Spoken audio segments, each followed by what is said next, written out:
Hi everyone, welcome to Becky's Crafts and Goodies. I hope you're all okay. Now, we haven't done a baking video for a little while, so I thought I would get out the Jane's Patisserie book because we've used this before and it's a really good book. So if you fancy having a go at any recipes in here that we've already done, I'll pop the Amazon link for this in the description down below. But I've had a little flick through and I thought we could make some chocolate cookies, chocolate orange cookies. Now, they're made using the Terry's chocolate orange, and if you can't get hold of those, then you can just use any chocolate that you want. You can also buy orange chocolate bars as well from the supermarket. So let's go into the kitchen and we'll set up all the ingredients and start baking. Okie doke, so we're in the kitchen now and I've weighed out all the ingredients. I'm just going to go through them now with you. So first of all, we've got 125 grams of unsalted butter. In this bowl, we've got 100 grams of white granulated sugar and also 100 grams of soft brown sugar as well. We've got 1 egg, 1 teaspoon of vanilla extract, 25 grams of cocoa powder, 175 grams of self-raising flour. In here we have got half a teaspoon of bicarbonate of soda, half a teaspoon of baking powder and half a teaspoon of salt.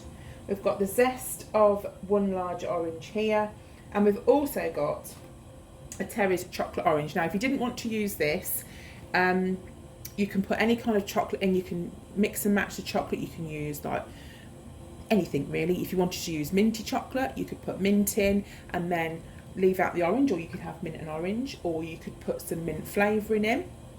If you wanted to leave out the zest of orange, you could leave that out and maybe just put some, rather than the vanilla extract, put some orange extract in, something like that. So you can chop and change it if you want. So if you want to leave something out or do a slightly different flavour, you can do that. But the base of the cookie mixture is there and is all the same. So what we're going to do to start with is pop the oven on to 190C or 170 with a fan oven, and we're going to line a couple of baking trays with parchment paper. Now, I've got one here that I've just literally put some paper over the top, and I've got a couple on the other side as well. So I'll move all these bowls to one side and get a big mixing bowl, and we've got to put the butter and both the sugars in a bowl. Right, so you can use a mixer for this if you've got one, but I'm going to do this by hand today. So you've just got to mix all of that round. If you've got one of those electric hand mixers, so I'm over the other side of the kitchen if I sound a bit far away, they're really good.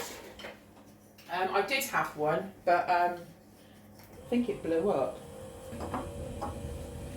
So we'll give this a bit of a mix around.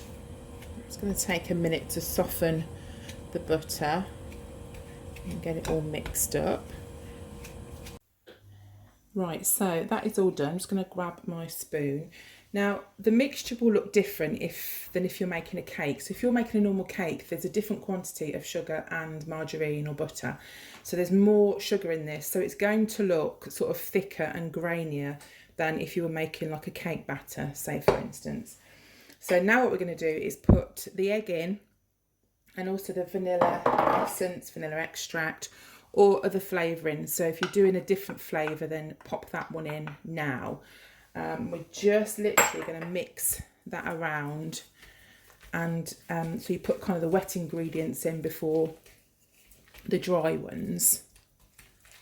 So just give that a swirl around. It is quite tricky to mix, but it does mix in. And this batter, or this mixture, it's very thick kind of when it's made. Obviously it's different to sort of cakes, and it does sort of go on the tray in a bit of a lump, but it all sort of spreads out nicely. Right, so when that's all mixed in, then we're going to add the dry ingredients. So we've got the flour and the cocoa powder. We've got the bicarb, the salt and the baking powder, and then also the orange zest as well, and just mix all of that around. So when you first mix it, you think, oh, this is a bit dry, I don't think that's all going to mix in, but it does all mix absolutely fine. Give it a good stir around, and this is when you can really smell the orange, and obviously the chocolate orange isn't in yet, but with the zest. It really smells nice and fruity. So all you have to do is just literally just keep persevering with this. Just mix it round. And I mean, you can use a mixer if you struggle to do it by hand, because it does require a bit of good old elbow grease because it is quite a stiff mixture. But as I say, just keep going with it and it will all come together. So that's the mixture around about there. All we've got to do now is add our Terry's chocolate orange. So I'm just going to pop that in now. Now in one chocolate orange, it says it's 157 grams. And it says in the recipe you need 250. So what I've done is I've just grabbed a bit more from another one. But do you know what? I think one chocolate orange would be enough. But if you want to put 250 grams in, then that's completely up to you. And then all that's left to do is to pop that into your bowl. And the smell is lovely. It smells delicious. It really, really does. But the mixture's quite thick. So we'll just give that a mix around. Right, so that's the mixture when it's done. And I'll grab my tray, bring that in. And right, so I've got the tray here. I've also found an ice cream scoop from the drawer, so we'll just use that. Scoop that out.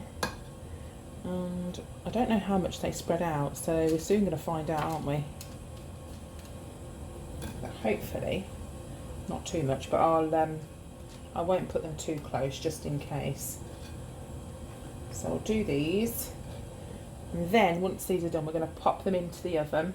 So yeah, they take about 10 minutes. Put just one single one at the top there to cook, so I'll keep my eye on them. I'm just hoping they don't spread out too much. So I'll do the other trays as well, and we'll see what they look like when they're done. Right, so I've just taken these out of the oven, so I'm going to leave them for a few minutes on the tray just to start and cool down a little bit, and then I'm going to pop them onto a wire rack. If you try and take them off too soon, they might break, so as I say, just leave them for a few minutes, and then I think after about 15 minutes you can start and tuck in, and they'll be very, very nice. There we go.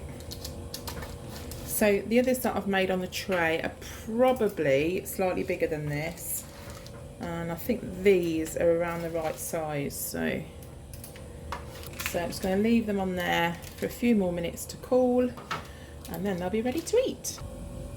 So here we go, that's the cookies finished. I think I ended up making about 15 in the end, but I think you can make there or thereabouts, a bit bigger, a bit smaller. I don't think it matters too much. And well, I think they look absolutely delicious. This recipe again just came from the Jane's Patisserie book, so if you wanted to check that out, I will put the link for Amazon in the description down below if you wanted to buy one. It's a really good book, and we've made quite a few bits and pieces from it on the channel, so if you wanted to check that out, I'm sure you'll love it. But that's about it from me, and I hope you've enjoyed this baking video. I do like to pop the odd bacon in every now and again, and I'm sure the family love tasting whatever I make as well. So I hope you're all keeping safe and well, and I'll see you again soon. So you take care. Bye for now.